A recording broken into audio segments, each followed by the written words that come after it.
வணக்கம் உறவுகளே. நமோ புத்தாய. என்னுடைய பெயர் ராகுல தேரர். இலங்கை தாயகத்திலே ஒரு பௌத்த துறவியாக இலங்கையிலே இருக்கக்கூடிய 2 மொழி, தமிழ் மொழியிலும் சிங்கள மொழியிலும் மதம் கடந்த மனிதநேயத்தை போதிக்கக்கூடிய ஒரு துறவியாக இலங்கையில் இருக்கின்றேன்.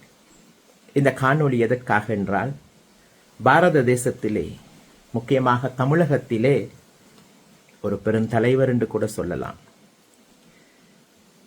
நாங்கள் பார்த்தோம், காணொளிகளினூடாக அவர் சுகமில்லாமல் இருப்பதை பார்த்தோம். அவருக்காக ஒரு ஆசீர்வாத பிரார்த்தனை செய்ய வேண்டும் என்று யோசித்தோம். இலங்கையிலே இருக்கக்கூடிய ஒரு பௌத்த துறவியாக திருமுறை செப்பேடு கண்ட நட்சத்திர குரு மணிகள் ஜெகத்குரு பீடாதீஸ்வரர் தர்மபுர ஆதீனம் 27வது குரு மகா சன்னிதானம் சிலஸ்ரீ கைலை மாசிலாமணி தேசிக ஞான சம்பந்த பரமாச்சாரியார் சுவாமிகள் தர்மபுர ஆதீனம்.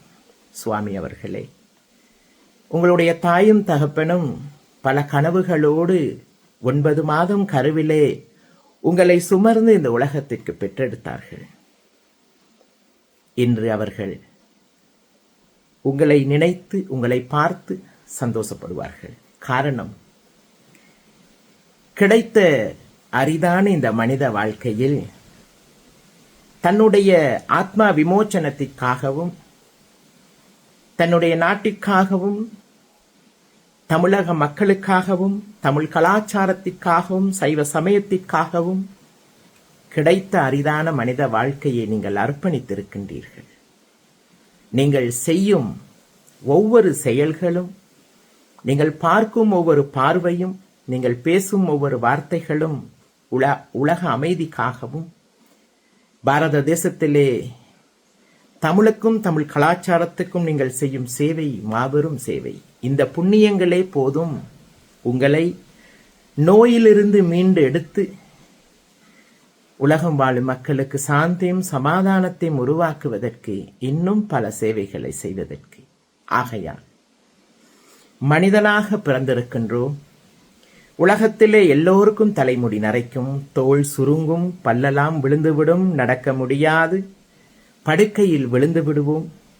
இது உலக நியதி, இயற்கையின் உண்மையான தத்துவம்.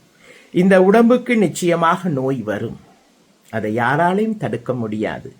அதிலிருந்து நீங்கள் குணமாகி மீண்டும் பல பல சேவைகளை செய்வதற்கும், மக்கள் மனதை அமைதிப்படுத்துவதற்கு பல போதனைகளை வழங்குவதற்கும், நாளை பிறக்கும் குழந்தைக்கு நல்லதொரு சமுதாயத்தை உருவாக்கி வைப்பதற்கும் உங்களோட உடல் ஆரோக்கியமாக இருக்க வேண்டும். நீங்க தீர்க்காயிலாக வாழ வேண்டும், நீடோடி வாழ வேண்டும், நோயற்ற வாழ்க்கையோடு வாழ வேண்டும் என்று இலங்கையிலிருந்து பகவந்தலாவ ராகுல தேரராகிய நான் உங்களுக்காக இறைவனிடம் பிரார்த்தனை செய்கின்றோம். கௌதம புத்த பகவானுடைய பிரார்த்தனை செய்கின்றோம். இறைவனுடைய அருளும் ஆசீர்வாதமும், கௌதம புத்த பகவானுடைய அருளும் ஆசீர்வாதமும் உங்களுக்கு எப்பவும் கிட்டும் என்று பிரார்த்தனை செய்து, வாழும் போது வாழ்த்துவோம், வாழும் போதே மரணத்தை அழகுபடுத்துவோம் என்று கூறி, மதம் கடந்து மனிதநேயத்தோடு வாழுவோம் என்று கூறி விடைபெறுகின்றேன். தருமபுரி ஆதீனம் எங்களுடைய சுவாமி அவர்களுக்கு மிகுந்த நன்றி.